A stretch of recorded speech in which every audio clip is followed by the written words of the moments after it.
Do you ever just think you filmed the video and you filmed like probably a good 30 minutes worth of footage, and then only to find out that you did not film 30 minutes worth of footage. In fact, you filmed no footage at all. Hey you guys, it's Teresa and welcome back to my channel, and as you guys can tell, I do have a bookshelf. I'm probably gonna need more because literally not all my books fit on it. But I didn't do a video on this because I just wanted to I threw them all on there. I just wanted to get my books off the shelf so I can have more space for my other stuff and have a desk again. But today's video is going to be my December TBR, or rather Sequel-cember, which is kind of, I think I'm going to be doing this once a year, especially in December. We're wrapping up this entire year. I'm going to go ahead and sit down and get all the sequels that I wanted to read in 2018 but did not get to for whatever majestic annoying reason, and read them all in December to kind of wrap up the year. So I have a lot. I have 1, 2, 3, 4, 5, 6, 7, 8, 9. 9 sequels to get through. Don't know how I'm going to do it, but let's just get into it. But the first sequel that I'll be reading is in December, and one that I had just finished, today, December, whatever it is, it's the Friday. But that is Hunting Prince Dracula by Carrie Maniscalco. Now this is a sequel to Stalking Jack the Ripper, and this follows Audrey Rose as she, follows the events of the first book after she found out who Jack the Ripper was. And ends up in Romania to study forensics with one of the best forensic guys out there in Bran Castle, which is where Prince Dracula lives, and finding out that there are murders popping up and all this fun stuff. And like I said, I already have read this book, but I will leave more detailed thoughts in my review on Goodreads. The next book that I am reading in December is one that just came out the other day. I've heard nothing but good about it, and this book also kind of prompted me to go ahead and do this whole Sequel-cember thing, and that is Queen of Air and Darkness by Cassandra Clare. This is the concluding book to the Dark Artifices trilogy, and it follows Emma and the Blackthorn siblings after the events, years after the events of City of Heavenly Fire, where they have to deal with the Fae and finding out who killed Emma's parents and all this fun stuff. And I'm not ready because Lord of Shadows literally destroyed me, ruined me into 100 million pieces, and I was sobbing hysterically and had to reread the last few scenes over and over again. But I'm excited to finish this out because I heard someone from the original series dies. Oh, sorry, Shinoha. And I'm not ready for that in the slightest. And I also found out that this book has pictures. I forgot who this looks like. It's Cassandra Jean's writing, drawings. But I could be deathly wrong because it's been a while. No, this is not Cassandra Jean's writing, drawings. My bad. But they are illustrations mixed in there, as you guys can tell. So I'm really excited to get into this. Again, I've heard nothing but great about it. I've been trying to avoid spoilers as best I can. I haven't touched Tumblr.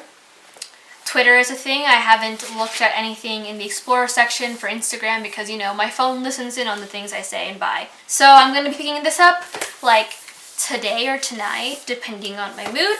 And if you don't see me on social media for a while, or if I forget to upload a video, just promptly remind me. Because I have either one, been so engrossed in the book I have neither showered nor eaten nor slept, or 2, I died from the book. The next book on my TBR is one that will come as no surprise, as I just kind of finished one of the books from the series and I'm chugging along, and that is Empire of Storms by Sarah J. Maas. Now this does follow, this is the 5th book? 1, 2, 3, 4. Yes, this is the 5th book in the series, and it follows Selena Sardothian as she's freed from the slave camps of Endovier to become the King's Champion, or kind of engaged in the battle to become the King's Champion.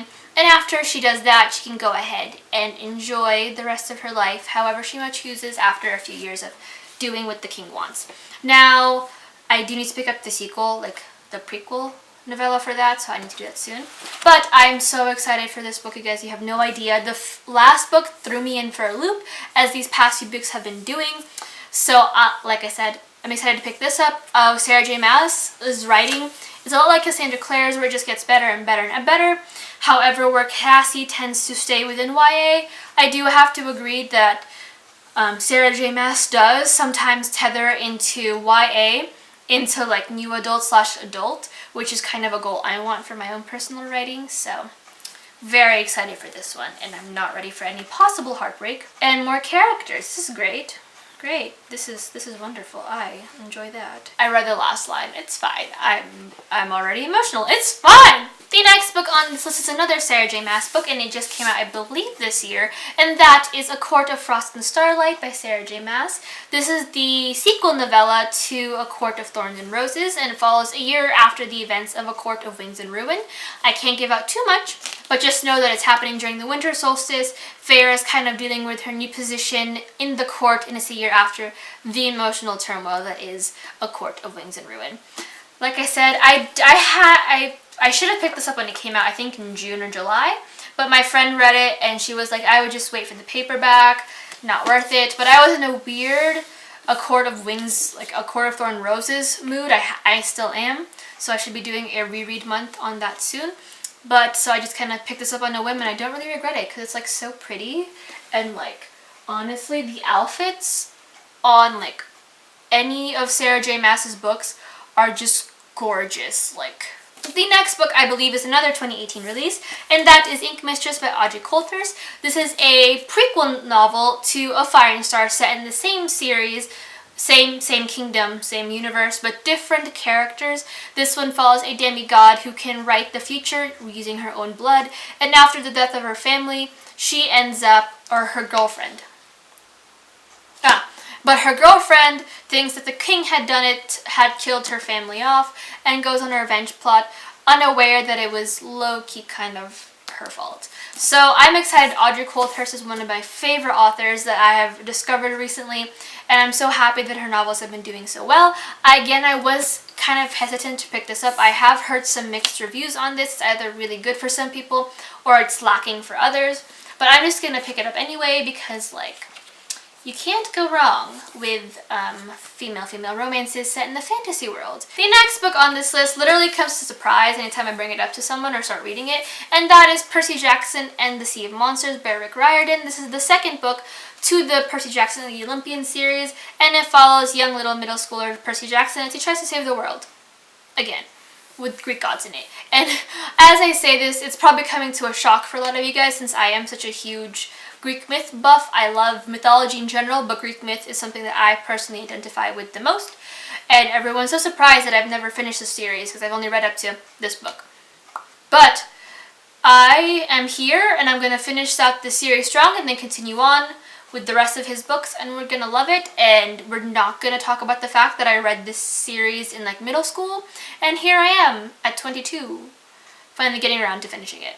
I'm a shameful being. It's fine. The next book on this list is one that I'm kind of hesitant to read, and that is China Rich Girlfriend by Kevin Kwan. This is the second book to the Crazy Rich Asians trilogy, and if you guys don't know, this follows Rachel Chu as she and her boyfriend Nick Young kind of go and traverse in China for a wedding, and there she finds out that Nick is kind of, well, he's very rich and one of the richest men in Asia, and somehow magically his family does not like her because she is not that rich.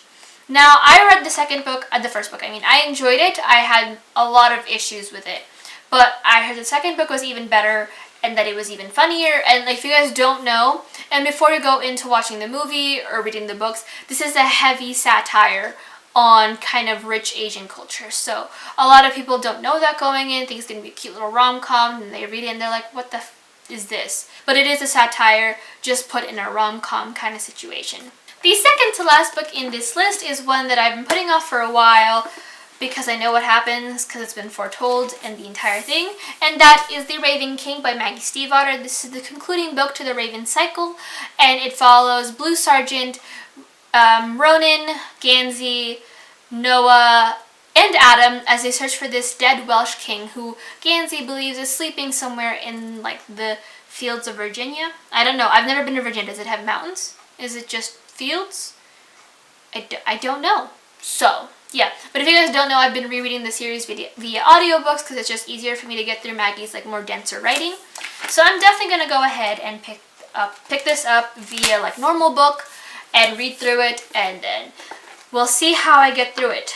Because like I had my issues with the audiobook after a while, so, but I definitely think that now that I am a little more seasoned, I can go ahead and read up the paperback. And finally, the last book on this list is one that I have been putting off again for a while because I had read the first book, didn't know how I liked it, then reread it as an audiobook, and then finished it off with a normal book and enjoyed it. And that is One Dark Throne by Kendara Blake. This is the sequel to the Three Dark Crowns series, and it follows three sisters, Mirabella, Arsinoe, and Katarine. Yes, I pronounced those last two correctly, as they fight for the throne and try to kill off the other two to become the queen. And they each have their own powers. One is a poisoner, one is a naturalist who can kind of connect with animals and nature and make flowers grow.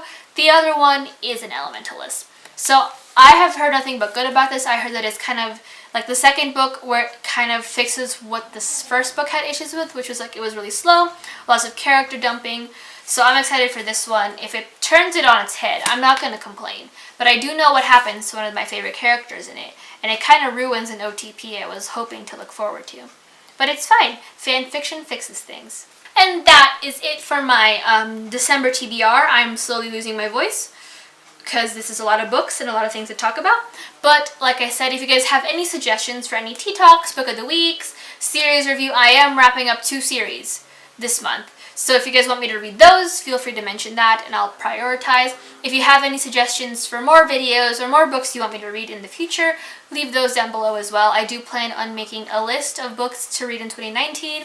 So if you want me to include a book that you highly recommend or want me to read before you do to give you my thoughts, please leave that down there. I do upload twice a week, so like this video one, just to get more content like this one. Subscribe, because I do upload it twice a week, like I said, Wednesdays and Saturdays.